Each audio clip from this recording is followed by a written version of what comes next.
Our political editor and basically half of Newscast, Chris Mason, has been speaking to both the Prime Minister and the leader of the opposition in the last 24 hours, kind of like his own one-man Prime Minister's questions. We'll find out what they both had to say and why they were saying what they had to say on this episode of the BBC's daily news podcast, Newscast. Hello, it's Adam in the Newscast studio, and we're going to be reveling in our 5th anniversary as a daily podcast a bit more later. But I suddenly thought there's a trademark Newscast thing that has been missing from this week's anniversary celebrations. A BBC political editor on a train hurtling from an event where they've been interviewing the Prime Minister with a really uncertain mobile phone signal. So I know you love those moments as much as I do sitting here in the studio. We're going to create one of them now because Chris Mason is joining us on the phone from a moving train because he's been in Preston in Lancashire chatting to Keir Starmer, the Prime Minister, about his plans to rev up a new generation of nuclear power stations all across the UK and in many more places than they have been previously. And before that, Chris had been interviewing Kemi Badenoch, leader of the Conservative Party. He did that on Wednesday night. So, as I was saying, it's kind of like a one-man Prime Minister's questions. And here is the one-man, Chris Mason. Hello. Hello, hello. Where are you? I am on a train, quite a busy train, so I'm just whispering so I don't annoy everyone. We are on an Avanti West Coast. We got on in Preston in Lancashire about 20 minutes ago. And we're about to get to Warrington, I think. And we're trundling to London. Well, that's good to know. And we've got a classic Newscast, Brexit cast political editor on a form of moving transport where the line is not very stable. So, but let's plough ahead anyway. So obviously you had an interesting night on Wednesday night because we did the Newscast 5th birthday, but then you've interviewed the leader of the opposition and the Prime Minister in the same kind of 24 hours. Yeah, so the phone went the other day and Kemi Badenoch's team were on the phone and they said, oh, do you want to come and see her? We're going to make a policy announcement. And you might think, well, so what? That's what politicians do. Well, Kemi Badenoch has made a virtue up until now of not doing that. She said she wanted to talk about values. She wanted to talk about the big picture. And yet here she was talking to me about a specific policy idea. This idea of, how does the Conservative Party be trusted again on immigration? Net migration is through the sky. The Conservatives had loads of promises in government that they broke.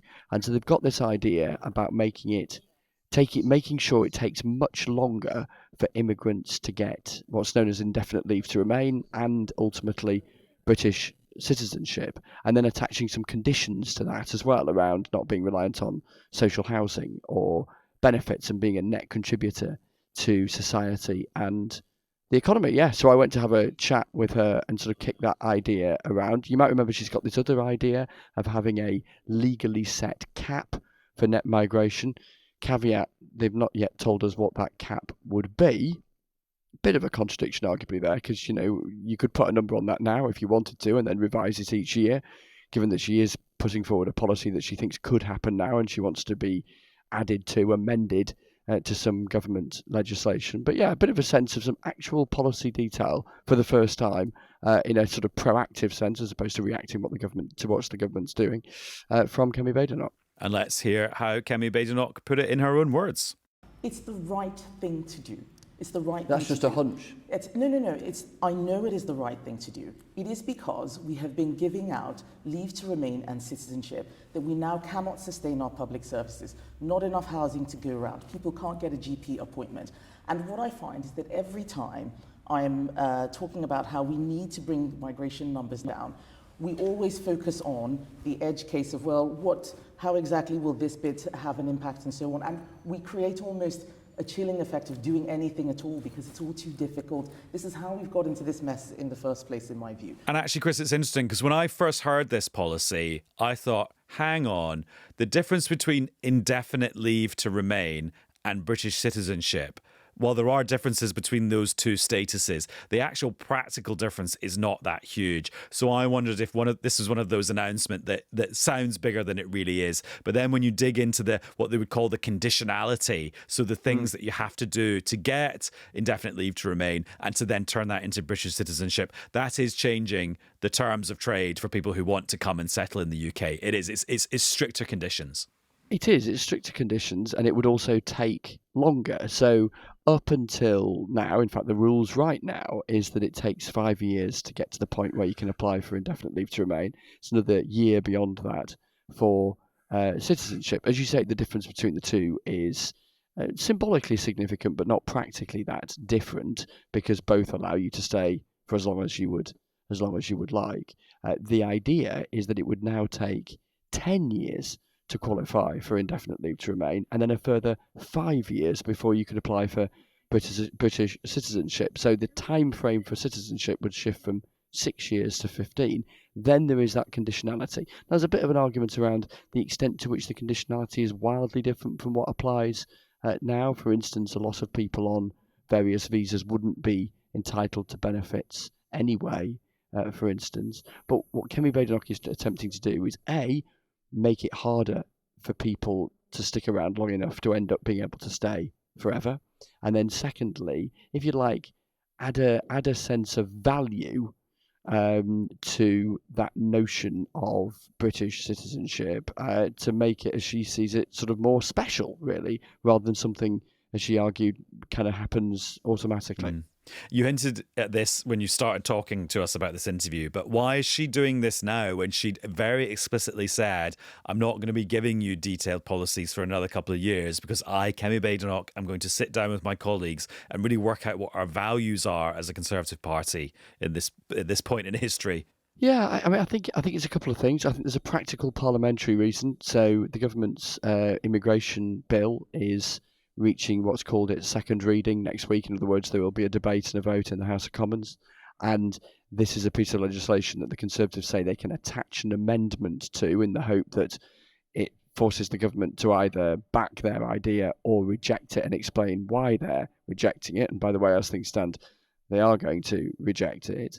So there's that practical reason. There is then the political reason. Firstly, the perpetual tension an opposition faces, which is that sort of sense of don't announce too much policy too soon because it might become a hostage to fortune, it might be overtaken by events, versus we want to be able to say something and have something to say and not purely be in a kind of reactive space, reacting to what the government is doing. And then I think layered on top of that is the politics of now, which is where you've got the Reform Party, Reform UK, consistently beating the Conservatives in the opinion polls. There was that one poll earlier this week from YouGov that put Reform ahead of Labour as well, albeit only by a point within the margin of error.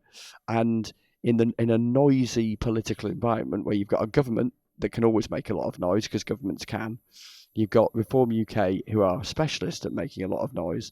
The political danger for Kemi Badenoch is she gets squeezed out of that noisy conversation, and having something like this, so they hope, is a kind of injection into that allows them to be noticed a bit.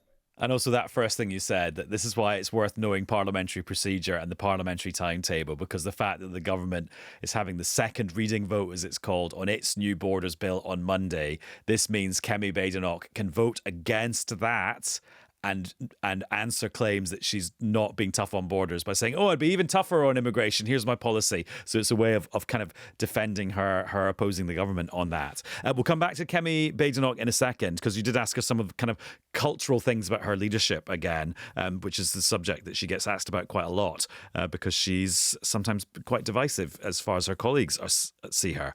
But let's talk about the other leader you've been hanging out with, Keir Starmer. That is why you were in Preston. That's why you're on a train now where I can hardly hear you. And Keir Starmer was in the northwest of England talking about building loads of new nuclear power stations. So they might not be that big. Yeah, this is this idea of mini new nuclear power stations, modular stations they're called. In other words, they can be built off-site and then kind of dropped into a particular area. They're considerably smaller than the big nuclear power stations of old, producing about a fifth or a sixth of the power of those. Although some of those big nuclear power stations are massive generators of power, they'd still be powering one heck of a lot of homes, these modular reactors. And the government is really, really leaning into nuclear, saying it's really important. They should happen much more frequently, much more quickly. There hasn't been a new nuclear power station in the UK since 1995, and they want to allow these smaller ones to proliferate wherever they wherever they need to be. And the sort of big picture of this is that if the government's trying to lure supercomputers and artificial intelligence companies into the UK, they need massive amounts of power, and these modular nuclear reactors might be the solution to that. So there's a liberalisation of the rules. They'll be able to be built inland as opposed to on the coast, which is where all of our existing nuclear power stations are because of the amount of water needed to keep them cool. These ones would be able to be by a river or a reservoir or a lake, so they still need water but not as much. They wouldn't necessarily be in highly populated areas because of the scale. You'd still need quite a lot of space for them. But the calculation, I think, Adam, from the government is, look, nuclear does divide opinion, but they have the enthusiasm and the parliamentary numbers to press ahead with this, and they're really leaning into it, even though, because the timeframes are inevitably pretty long with nuclear, we wouldn't see the first one, so they hope, until 2032. And Chris, while you were chasing the Prime Minister around Lancashire and looking at imaginary nuclear reactors, the Bank of England announced a 0.25 point cut to interest rates, taking them down to 4.5%, which is the lowest they've been for quite some time. Although interesting that two members of the committee that makes the decision actually thought it should have been 0.5 point cut to interest rates. So it was pretty much what people were expecting. But the really salient thing from the Bank of England today is that they have slashed, in the tabloid jargon, their projection for economic growth this year, so that it's going to look pretty well, not going to look like the opposite of nuclear fusion. Yeah, no, completely. It's interesting, that word slashed. Is that tabloid language? It probably is. I must admit, I used it earlier. I quite like that word. And I think slashed is sort of justified because it wasn't a marginal tweak. They halved their projection of economic growth from a pretty limited number to an even smaller one. And, this is the backdrop, isn't it, that the government confronts, that we all confront, that the economy is kind of perpetually sluggish. And the argument that Keir Starmer makes about nuclear, as well as about house building and the stuff we heard from the Chancellor Rachel Reeves a week ago, is that this is all about giving off the impression of a real long-term commitment to economic growth, not just stuff that will take some time, but stuff that will take some time whilst also sending a message that this is a government that, has economic dynamism in its bones, even if, frankly, there isn't any dynamism in the economy at the moment. But yeah, there was the Prime Minister, making this basically growth-based argument, as the Bank of England says, actually, we think there's going to be even less growth than we thought the last time we looked at it. And then I had a bit of time at lunchtime, so I read the actual document that the Bank of England put out from the Monetary Policy Committee, and there's loads of interesting stats in there. It's very techy, but there's a few interesting ones. And one that jumped out at me was that in the final quarter of 2024, they reckon the economy contracted by 0.1%. And they reckon in the first quarter of 2025, it will grow by only 0.1%. Now, the economy doesn't have to underperform by a lot to then be shrinking again. And then you would have 2 quarters of negative growth, which is technically a recession. Yeah, and that word is politically massively powerful. Now, we've had this conversation before, haven't we, on Newscast, about the idea of a technical recession. I mean, a recession is a recession by that definition that you set out.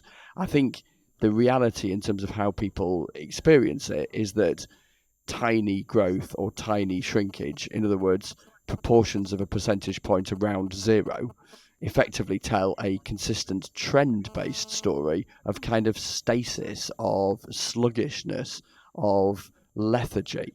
But yeah, I mean, from the government's perspective, if you tilt into a perspective where or a situation where the headlines say recession, that is not remotely good. And let's be frank, we're not far from that with these numbers. Right, let's zoom out and look at the big political picture and go back to your interview with Kemi Badenoch. And I was intrigued to see that you asked her again, because we asked her last time she was on Newscast about her management style, because there keeps being this drip of stories that she is potentially rubbing up some of her colleagues the wrong way as they perceive it. So let's listen to her answer to that question you put to her.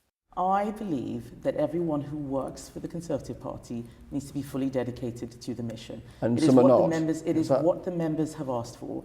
And if we feel that there are people who are doing a great job, we will tell them. And when people aren't doing a great job, we will do the same. We need to make sure that we have good feedback. And one of the things that I want to see... That is sounds the like you Conservative saying Party... in public that some of your own staff are useless. No, that's not what I've said at all. What I want people to know is that we want to have a high-performing organisation.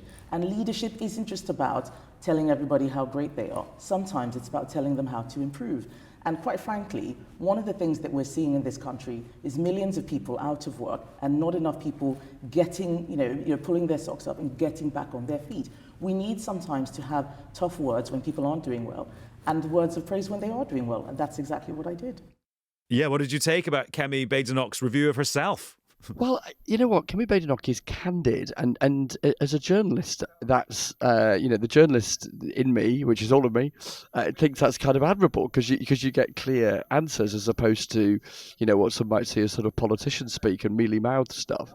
But I was quite taken aback actually. So I'd put to her, this stuff around these grumblings that there were after this all staff call that she'd chaired for Conservative staff and. Plenty, the BBC, Guido Fawkes and others had reported that people were pretty cheesed off with her tone on that call. And I thought she might say something like, well, I'm not going to talk about staffing matters, but, the vast majority of my staff are doing a brilliant job, and, or whatever. Something that was sort of vaguely warm and not much of an answer. And in reality, in public on camera, she kind of doubled down on this idea that basically, in her view, some people in her party HQ are not up to it and ought to go. Now, she says that's echoing what loads of party members have said to her for ages about the party, both in government and in opposition, and therefore it's her job to change it. And she's willing to be candid, and that's kind of who she is, and it's part of her political brand. But I thought it was, pretty punchy, because, this is a party where morale isn't in a great place. They've just suffered their worst ever general election defeat. And you wonder, well, I know from hearing from folk that it isn't a wildly happy ship. There isn't all that much money rattling around. They're going to have to move HQs because I think they want somewhere that's cheaper. And then you have, the boss saying this in public to a journalist. So yeah, it's quite something. But it's kind of classic Kemi Badenoch. She does say what she thinks, and there's an admirable quality to that. And then can I just put to you an observation I had about Prime Minister's questions on Wednesday? So I noticed quite a lot of the questions from Labour backbenchers were designed to give Keir Starmer an opportunity to criticise reform. Yeah. Its leader, Nigel Farage. Then when Nigel Farage stood up to ask his question, he was getting shouted down and drowned out a lot by lots of backbenchers on both sides of the House of Commons, so Labour and Conservative. And he had to sort of fight a bit to be heard. And at one point, the Speaker had to intervene to make sure he was heard. And I just thought, if the two biggest parties, Labour and Conservative, think that kind of shouting down Nigel Farage and maybe doing slightly nitpicky policy questions about him in Parliament is the way to beat him, I'm not sure it necessarily is, because doesn't that reinforce Nigel Farage's whole kind of like, oh, they're the establishment, I'm the upstart, back me instead. Doesn't that sort of, those tactics reinforce his position? Yeah, I think there really is something in that. And Nigel Farage at Prime Minister's questions, because of the heckling, he was repeatedly asked to sit down by the Speaker, and then he stands up, and he kind of made the most of the theatricality of it and the sort of slightly pantomime-ish nature of it all. And yeah, from his perspective, as the outsider, as the guy who's making an argument that says, look, the other two big parties at Westminster are basically the same and neither of them are any good, etc., etc. He really can sort of lean into that. And the thing is, there's only so much impact reform in numerical terms can make in the House of Commons, because there's, you can fit them all in the back of a taxi. But what happened yesterday was to elevate them even in the Commons, let alone on the wider political stage where they do punch considerably above their parliamentary weight. They managed to be elevated from the party that they are in numerical terms in Westminster, which is very small, as you say, onto that far larger stage, arguably, and maybe where his opponents are making the very argument he wants them to make about him. But it tells you everything that those exchanges were happening, that the two big parties at Westminster are jittery about reform. Conservatives have been jittery about reform for ages and ages, and Labour are starting to get jittery now too. Well, Chris, thank you very much. I'm glad I could keep you company on your train journey. I really hope you weren't in the quiet carriage, and I'll see you when you get back home. Bye-bye. Now, you can't have missed that we have been doing Newscast's 5th anniversary this week as a daily news podcast. And we had an event on Wednesday night in the Radio Theatre here at BBC HQ in London, where loads of newscasters came and watched us go through the different eras that our podcast has gone through on the way to becoming the newscast that you listen to today.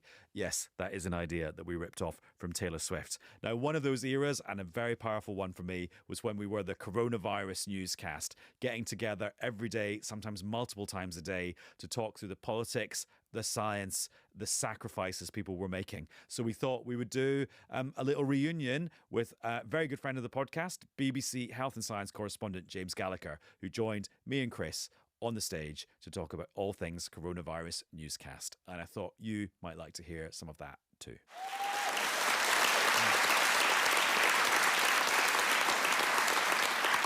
Very well-behaved audience. They are. Well, you should see them when they get their pointy hats on.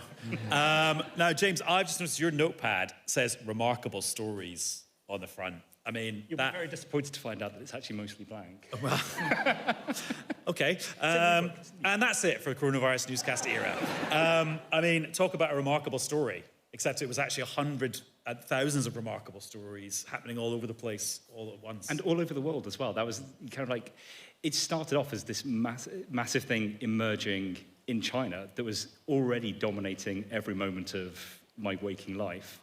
And then once it arrived here, it just exploded. And we kind of like focused so much on what was happening in the UK, but it, you know, not only were there thousands of stories happening here, amplify that across a couple of hundred countries all around the world. It was the defining story of our lifetimes. And I really do believe that. And Chris, do you remember the moment where you and I realised how huge this was going to be? We were actually recording an episode of Newscast, and James came from a briefing from some scientists who worked at Imperial College, and they had done some number crunching, and we were completely gobsmacked because we just hadn't clocked this potential scale. And particularly in the context of a podcast and as journalists where, you know, we'd passed through the Brexit era with all of the arguments around it. And then we were just suddenly confronted by the reality that had been a battle of ideas and that this was something that you couldn't be the dispassionate observer of journalistically. We were all bound into this. For some in very profound ways, for others in relatively trivial ways, but nonetheless that we're going to have significant impacts on our day-to-day lives for the months ahead, at least, or years ahead. And that sense of fear and that sense of hearing a prime minister saying that you've got to stay at home. You just would never have imagined that in our lifetimes that could possibly happen. And I just think for me, it was the ultimate sort of grounding moment of what every other news story in my 25-year career had amounted to.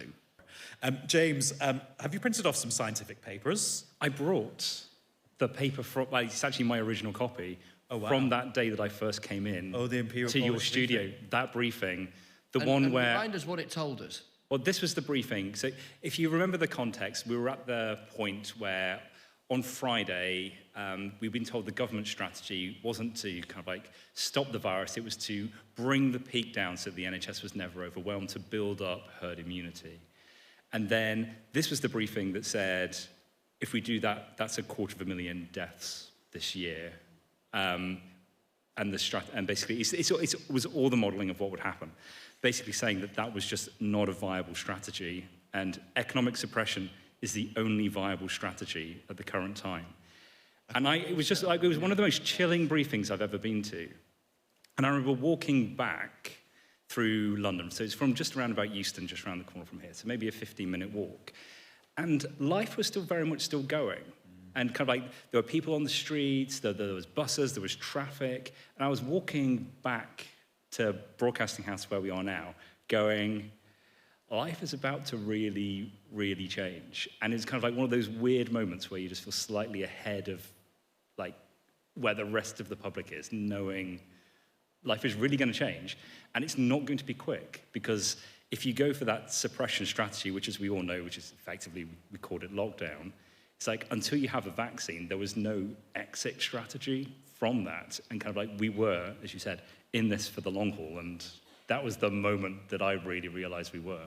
And Chris, one of the things I've taken away from the reports we've got from the COVID inquiry so far, and I mean, it's a difficult thing, the COVID inquiry, to get your head around journalistically, because it's so huge and it's taking a very long time, it's very detailed. But it seems that lots of the previous governments' planning assumptions for how to deal with a pandemic like this was going to be that you deal with just lots and lots and lots of people dying. And it turns out, actually, that groupthink was quite important when it came to how the government dealt with the pandemic in the early days. I'm thinking all the evidence we've heard from Dominic Cummings, where he's like, oh, hang on, we're working with the system that is going to lead to this. And then Helen McNamara, the Deputy Cabinet Secretary, who we know he and her were at total loggerheads because of other political things, her coming into the room with him and going, we're going to kill hundreds of thousands of people. And it was because the old world mindset just wasn't equipped for this new world.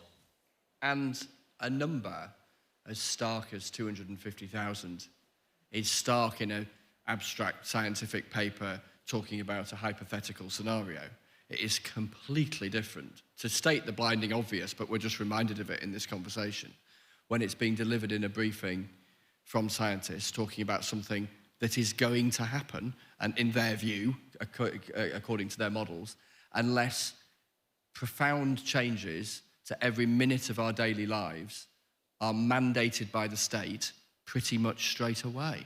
And that is extraordinary. And what's interesting, I've sat in the COVID inquiry in Paddington in West London through hours and hours of testimony, and there are arguments about the value of that inquiry, some passionately in favour and others less so.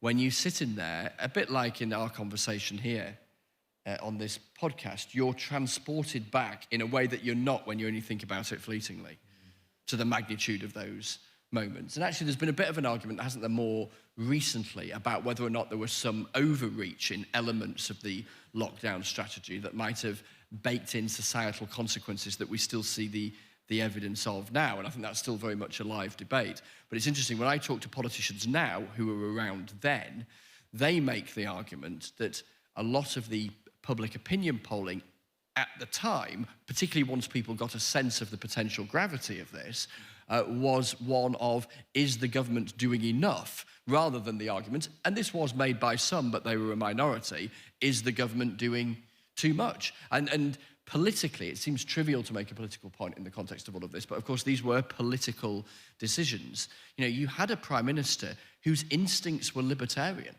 who was confronted by briefings like this and others that were saying, but if you act, you know, if nothing changes, the scale of this is going to be something that is unconscionable.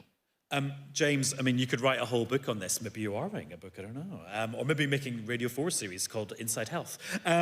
Tuesdays, 9:30. Also available on BBC Sounds anytime. Contractually obliged. I mean, there's loads of... What I'm trying to get at, though, is that the collisions between politics and science. For you, what was kind of like the real smash-up moment that you'll always remember, or you thought was just really significant in terms of like, yeah, this is two worlds smushing up against each other? I suppose there were two. One of them was Eat Out to Help Out, because, you know, it was publicly announced, and obviously, you know, this all comes back to kind of like, it's not just about the science, it's not just about the modelling, kind of like that there's real-world impacts, there's businesses that are, you know, there are children outside not going to school, there were huge outcomes beyond just the scope of how many people are infected today. But the number of scientists that were emailing me after that going, what is going on when relaxing restrictions, when actually the fundamental levels of immunity in the population hadn't changed, that was a big one. Another one was the kind of like, everything will be fine at Christmas. And that was also one of those moments that seemed to be in sharp contrast between what was being said out of Number 10 and what was being said by scientists to me. Let's end on some hopeful notes. Did great science come out of the COVID pandemic that is actually going to be great for us all in the years going forward? I suppose the biggest one there would be mRNA vaccines. So those were the vaccines that use a small snippet of genetic code to produce the protein that's on the surface of the virus, and that's what nearly everyone in this room's probably had a mRNA COVID vaccine. But that is such a malleable piece of technology that you can apply to so many different diseases by being able to program the human body to produce very specific proteins, is being used in things like allergy, heart disease. One of the most exciting things is designing cancer vaccines that are trained to attack the specific tumor that might be in your body.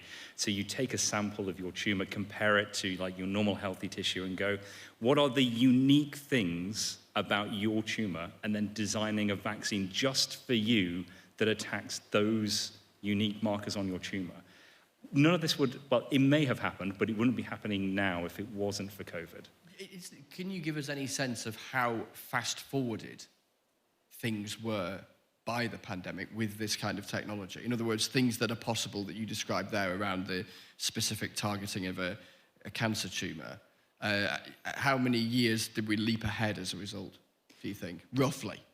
Well, the joke in all science reporting is if you say 5 to 10 years, you're always covered in everything. If any development will affect people in 5 to 10 years, it's far enough away that you'll never be brought up if you're wrong, but it sounds close enough to be optimistic about it. But these things would have happened very slowly and iteratively. And so it would have been done in one thing and hopefully tested and proved in quite a niche disease, and then it would have expanded from there. So it's probably actually accelerated it by even more than that in reality. But by having the big event that was the pandemic that proved that this technology did work at the time that we needed it the most, not only proved the technology, but gave quite a lot of money to certain pharmaceutical companies that developed it that have now allowed them to do a whole load of trials in other areas as well. So, and we also learned that, okay, the side effects, sometimes fatal in some cases for vaccines, can be your individual risk can be quite low, but actually once you're doing that to lots and lots of people, you will potentially get quite a few people having bad side effects. Yes, something only affects 1 in 100,000 people. It sounds really rare, but if you vaccinate 70 million people, that's going to happen to quite a few people. And we did see that with vaccines. And there's a really big concern about, well, did the pandemic and the rapid development of vaccines and the highly publicized side effects of some of them, which, remember, some people have died or been left permanently disabled by some of these vaccines that have saved millions of other lives, has that permanently damaged some confidence and trust in vaccines? So we've seen declining vaccination rates for childhood immunization programs and things like that. So there is still a little bit of work to go with trust in vaccines anyway. I also wonder as well where the pandemic leaves society's outlook on the state mandating things. So I think people in government at the time were actually quite surprised about how collectively compliant we were about the rules. Now, that wasn't necessarily wanting to sort of, doff hats in the direction of a government. It was more a kind of belief that that was the safest thing to do. But I wonder where that collectively is left, were there to be, gosh, let's hope not, but anything to happen on a similar scale within the lifetime of lots of people who can remember what happened in the pandemic. And then the other point, because I'm going to bring it back to politics, is the ongoing implications for the public finances, and therefore the political debate that we have now, of the colossal costs of the kind of state intervention you couldn't have possibly imagined in almost any other circumstance that were delivered by the government back then, not least the furlough scheme, and where that leaves the ongoing political conversation about the national debt and public spending priorities and the size of the state and how much tax we pay. Just hearing that, the F word, furlough scheme, just seems so that period, doesn't it? We don't use it now because we don't need it. James, thank you very much. One last plug for Inside Health. That's my gift to you for all those years of helping us. Okay, Inside Health, BBC Radio 4 and BBC Sounds. New episodes every Tuesday from 9:30. Tune in or download wherever you get your podcasts from. Thanks. Can you? Yes. Remember an important connection between birthdays and COVID. It's a big test. Boris Johnson got particularly fined. Happy birthday. Oh, wash your hands by singing happy birthday twice. Happy birthday twice. There you go. So if anybody, when they get home, isn't sure how clean their hands are, happy birthday twice. You remember. Anyway, thank you, James. Thank you. Thank you. And thank you to everyone who joined us for the 5th anniversary celebration in the Radio Theatre. Sorry again if you couldn't, but don't worry, we will be bringing you some more bits of what we got up to that night here in the podcast feed. And you can actually listen to the whole 2-hour plus show on BBC Sounds. And you can also watch it on iPlayer. And we will be back with another newscast very soon. Bye-bye.